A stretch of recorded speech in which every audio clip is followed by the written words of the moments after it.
Depuis le milieu du XIXe siècle, on sait que tous les objets sur Terre, ainsi que notre planète elle-même, sont composés de combinaisons d'une centaine à peu près d'éléments chimiques qu'on voit sur ce tableau périodique bien connu depuis longtemps. Depuis aussi le milieu du XIXe siècle, grâce à la spectroscopie, on a pu identifier les mêmes éléments à la surface d'autres objets dans le système solaire, notamment le Soleil, qui est l'étoile la plus proche. Comme on voit ici, grâce aux raies d'absorption qu'on observe à la photosphère du Soleil, la couche de l'atmosphère la plus externe, on peut non seulement identifier les divers éléments chimiques qu'on voit sur cette figure, mais aussi mesurer quantitativement les abondances de divers éléments.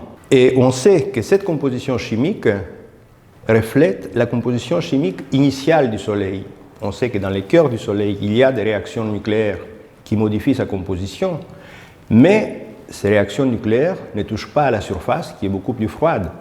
La surface n'est pas affectée, donc on voit à la surface du Soleil sa composition, ou plutôt la composition du gaz à partir duquel il a été formé il y a 4,5 milliards d'années.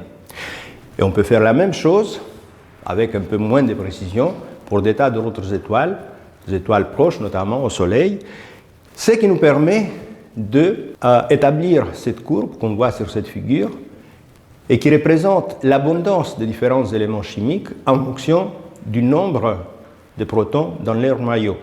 On voit que cette courbe n'est pas uniforme, il y a des grandes variations, il s'agit d'une échelle logarithmique, avec les deux éléments légers, hydrogène et hélium, qui sont de loin les plus abondants, des ordres de grandeur plus abondants que le reste. Et puis, on voit une courbe en zigzag avec des hauts et des bas. Et ces hauts et bas, ce n'est pas le fruit du hasard, ça dépend directement des propriétés non pas chimiques, mais nucléaires des noyaux correspondants.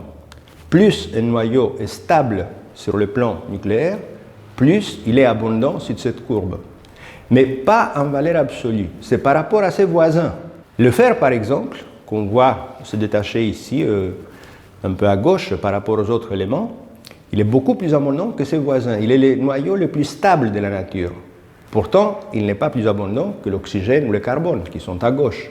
La même courbe, on le voit aussi dans le cas d'autres étoiles. On pense donc que des processus similaires ont été à l'œuvre un peu partout dans l'univers et ont créé ces abondances, cette courbe d'abondance, un peu partout dans l'univers. Quantitativement, les abondances de l'hydrogène et de l'hélium qui se détachent sont par nombre pour chaque une centaine de noyaux. Il y a 90 noyaux d'hydrogène, 9 de l'hélium. Un noyau correspond à tous les autres éléments qui sont ensemble appelés des métaux par les astronomes, même s'ils ne sont pas des métaux au sens habituel du terme. En masse, l'hydrogène correspond à 70%, l'hélium environ 28%, et les 2% restants, c'est tous les éléments plus lourds que l'hélium, donc les métaux. Pour expliquer donc cette courbe d'abondance, deux théories se sont affrontées dans les années 40. La première théorie de l'astrophysicien britannique Fred Hoyle, qui postulait que tous les éléments sont produits à l'intérieur des étoiles durant les révolutions par des réactions thermonucléaires aux températures très élevées qui existent au cœur des étoiles. Et en même temps, le physicien russe qui travaillait aux États-Unis, George Gamow, qui était un des pères fondateurs de la théorie du Big Bang, postulait que tous les éléments sont produits dans l'univers primordial très chaud du Big Bang. À noter que le terme Big Bang a été attribué par Hoyle lors d'une émission de la BBC, Hoyle de manière erronée. L'explosion de Hiroshima étant dans la tête de tout le monde à cette époque-là, 1948, Hoyle, qui toute sa vie n'a jamais cru à la théorie du Big Bang. Et Gamow postulait que tous les éléments sont produits donc dans cet univers primordial chaud par des captures successives de neutrons. Comment départager les deux théories? Comme souvent, c'est l'observation qui nous aide à départager deux théories opposées. Et dans ce cas, on a constaté au début des années 50 que dans les étoiles du halo de la Voie lactée, on a ici une coupe de la Voie lactée vue par la tranche, on voit le disque de la Voie lactée dans lequel se trouve le Soleil à environ 30 000 années-lumière du centre. Et ce disque est entouré d'un halo beaucoup plus raréfié, composé des étoiles beaucoup plus vieilles que celles du disque. Et on a pu mesurer la composition des étoiles du halo et on s'est rendu compte que elle est beaucoup plus faible en métaux, elle est dépourvue en métaux que les étoiles du disque comme le Soleil. Les étoiles du halo ont 10 fois, 100 fois, 1000 fois moins d'éléments lourds que le Soleil. Alors, si Gamow avait raison, il faudrait que toutes les étoiles, un peu partout dans l'univers, aient la même composition, les mêmes contenus en métaux, puisque tous les métaux étaient censés être produits lors du Big Bang, ce qui n'était pas le cas. Donc, Hoyle avait raison, et au moins pour la majorité des éléments. Mais cette majorité d'éléments, comme on l'a vu tout à l'heure, ne représente que 2% de la masse de l'univers, au moins de baryons.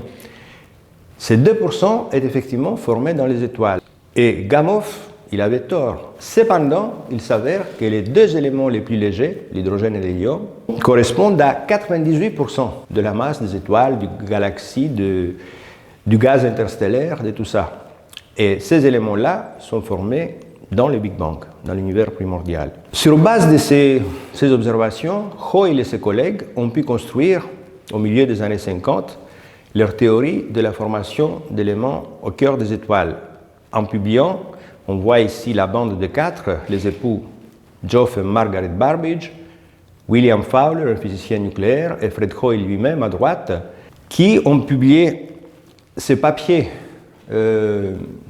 fondamentale en 1957 sur la synthèse des éléments dans les étoiles. La raison pour laquelle on voit aussi cette explosion thermonucléaire, c'est qu'ils se sont basés largement sur les résultats d'un test d'explosion thermonucléaire réalisé par les Américains au début des années 50 et dans lequel on a pu observer les résultats de l'explosion, donc d'autres noyaux, ce qui a permis d'établir la probabilité de diverses réactions nucléaires lors de l'explosion, notamment des réactions nucléaires avec les neutrons.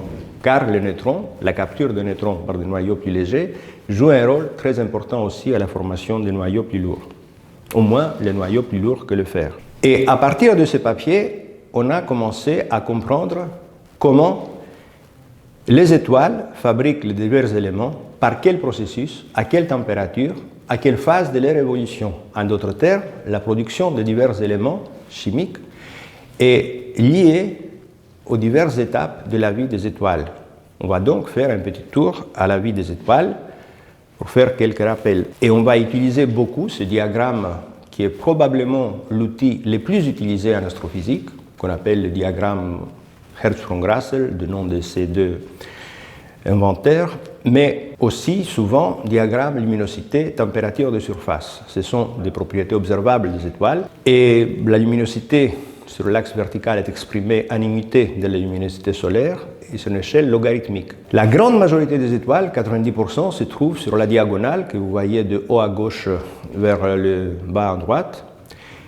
Et sur cette diagonale se trouvent 90% des étoiles et ils passent leur temps là en brûlant l'hydrogène, qui est l'élément le plus léger, dans leur cœur, ce qui leur permet de dégager beaucoup d'énergie nucléaire qui est rayonnée dans les milieux environnants. Une fois l'hydrogène épuisé dans leur cœur, les étoiles se mettent à brûler l'hélium, il devient des géantes rouges, même des supergéantes rouges pour les plus massives, donc un peu plus froides et beaucoup plus lumineuses.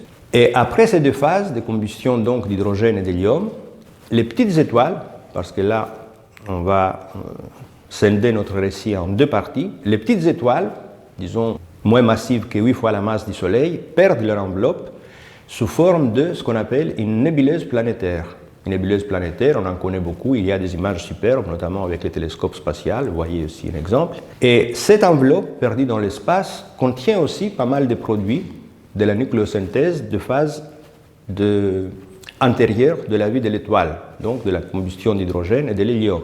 Et une fois l'enveloppe complètement perdue dans l'espace, ce qui reste derrière, c'est le cœur de l'étoile, un objet très chaud, un peu de la masse du Soleil environ, une sphère de gaz dégénéré, cristal, si vous voulez, composé de carbone et d'oxygène, qui s'appelle une naine blanche, qui reste inerte pour toute sa vie, plus de réactions nucléaires, il se refroidit très lentement.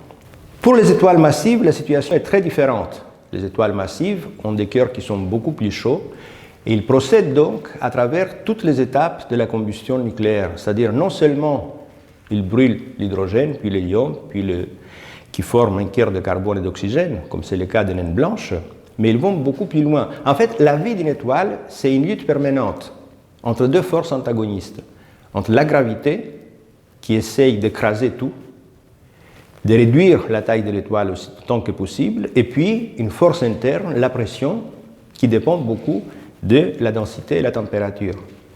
Et cette force interne, cette température interne, il y a les réactions nucléaires qui contribuent beaucoup en dégageant de l'énergie.